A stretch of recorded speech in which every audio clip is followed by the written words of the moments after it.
Hello, my friends. So today you've gotten the Five of Wands. Well, the fives again are about a sense of hard times and struggles, and a point at which they can become the teachers to you, and the ones that get you through and get you beyond what is happening. So, the Five of Wands and the wands, again, are about your ego identification, your sense of your passion, your sense of your fire and your anger, what you do with it, the sense of who you are in this everyday world and how you stand up for your own ideals and beliefs. So the Five of Wands is all about that question of the complexity of struggle and the complexity of competition. And this is a time of really not feeling possibly like you're heard and you're needing to stand up and wanting to be heard. This is also a time of feeling like maybe you're oppressed by external forces of other people, possibly feeling like other people are holding you back or holding you down or challenging your beliefs and what you do about that, as well as internally not really fully secure in one belief or another, and there's a struggle within you to identify what is really who you really are, what you really believe, how you really want to present yourself in the world. So this can feel like a very tumultuous time, a very painful time, a very struggling time. And in a lot of ways, this is a very powerful card because it says, well, you're going through a rough time and you're going to figure it out and you're going to find a way through it and you're going to come out the other side cleaner and clearer in who you are. But for now, you have to find the courage to move forward. You have to find the patience to trust this process and trust that there's a bigger paradigm working. If I have to find the trust to say that we can all have our own opinions and I don't have to change mine to fit you and you don't have to change yours to fit me, but how can we find a mutual place of agreement to disagree? So the sense of competition here is really the powerful sense, one of the most powerful senses I feel in this card.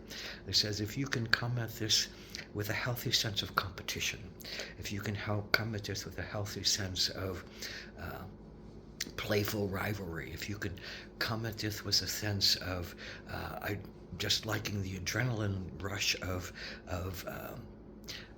playing against someone.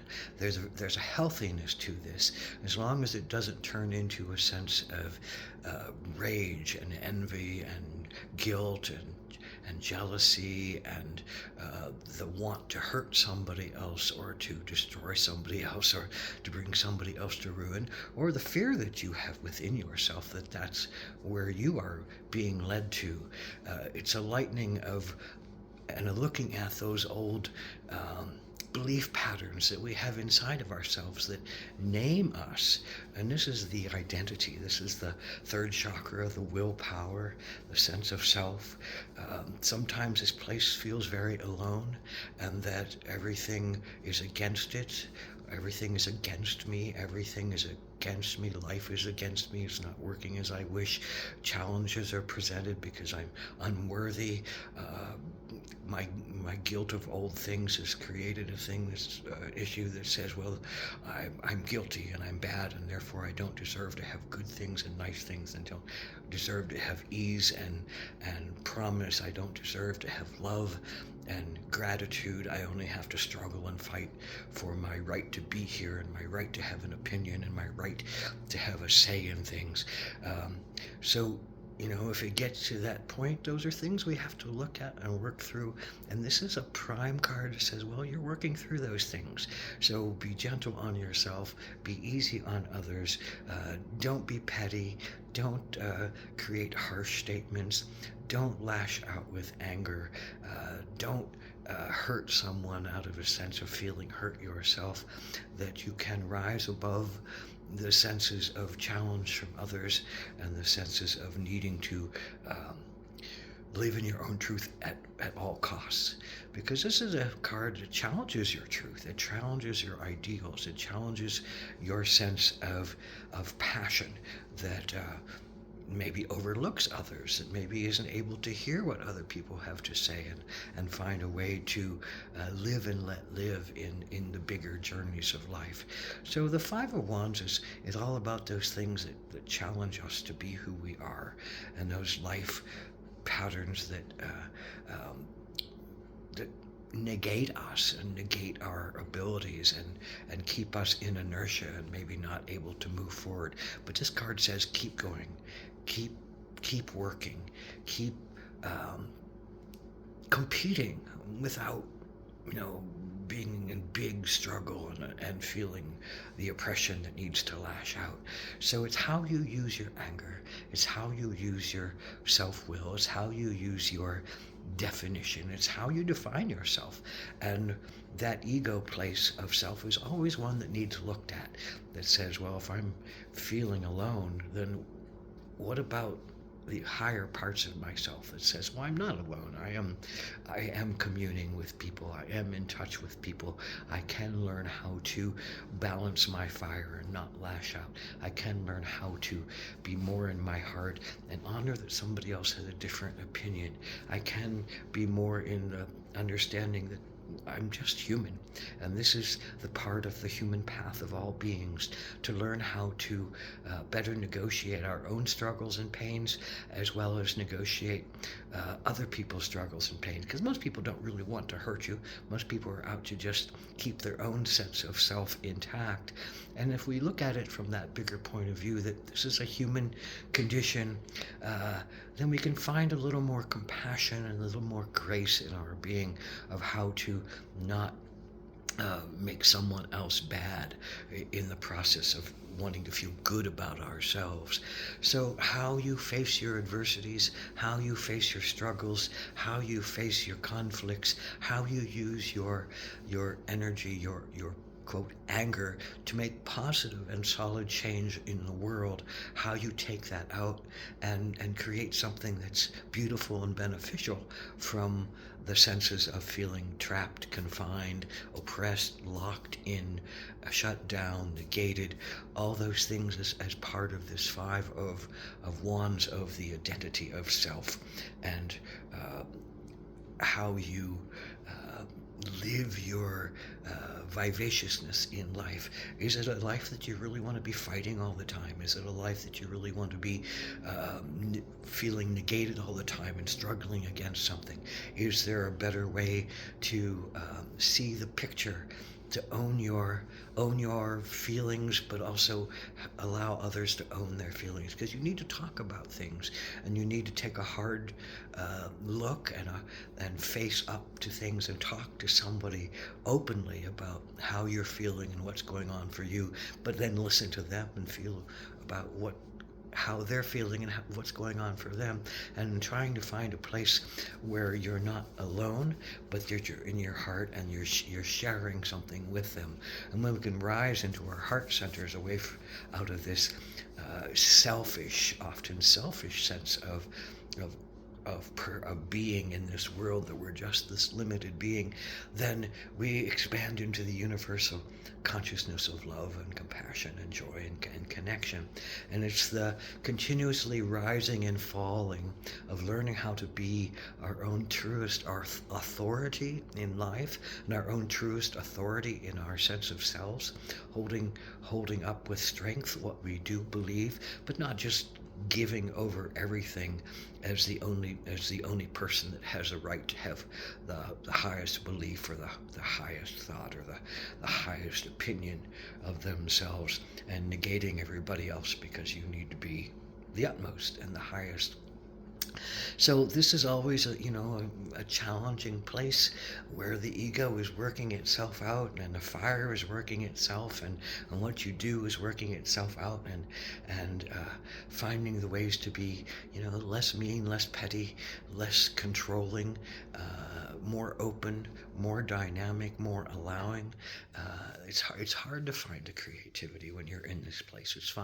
Hard to find joy when you're in this place of oppression. It's hard to find strength when you're in this place of oppression, and you want to shut down and just kind of give it a rest, but you can't, because this fire, this Aries fire, this fire of soul, this Leo fire, actually, right now, um, in this card says, well, I want to be the one on stage. I want to be the one, in the center of attraction.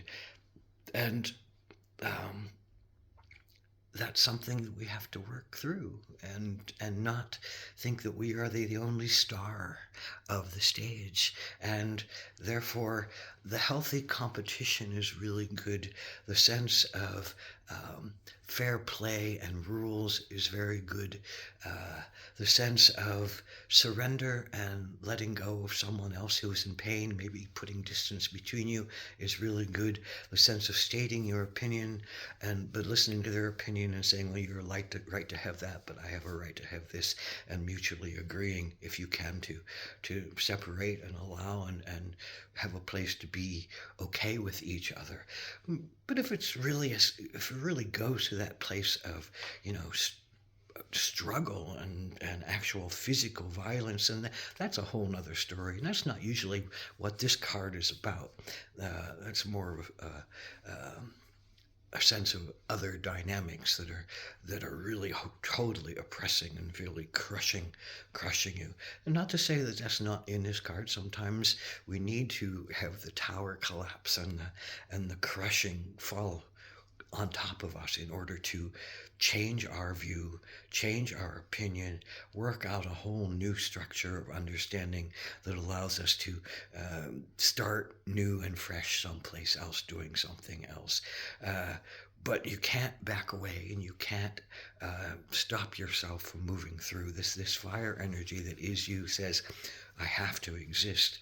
I have to define myself. I have to allow myself to have my definitions, and then through my life, I'll learn how to release some of those definitions and become more whole and healthy, and not just think that that is the only thing that defined me. Because defining you is keeps us in a box. So the essence of finding oneself to lose oneself is very strong here. And so maybe you have a very strong definition of yourself, and that you're the only one that has the truth, and that you're the one that matters and needs to be the star. And those are painful places. I mean, they're places that are good places because they will take you someplace that will teach you and honor you and instruct you. But this is that place that's really a challenge to us as human beings, to be bigger than our smallest selves, and to be lighter than our heaviest oppressions, and to be kinder than what we feel like the universe is throwing at us or somebody is throwing at us, and to be kinder than that, and to be more integral to our idealism without holding our idealism as the only possible sense of self in the world. So blessed be the Five of Wands. Blessed be this challenging card. Blessed be our egos that define us and then need to be undefined, so that we can be broader, fuller, and more connected to the spirit of life and the spirit of the journey that we're presented with. So love the competition. Don't take it so seriously. Love the work of your fire and your passion, but don't think you're the only authority. Come to these better places in yourself over time. Allow your patience to be there. Allow your trust to be there. Allow your kindness toward yourself and others to be there. And don't throw your fire around like you're Pele's lava spewing everywhere, because that will only just bring more destruction and death and pain and sorrow into your life and into other people's lives. And that really doesn't help you in the long run. So blessed be to the Five of Wands.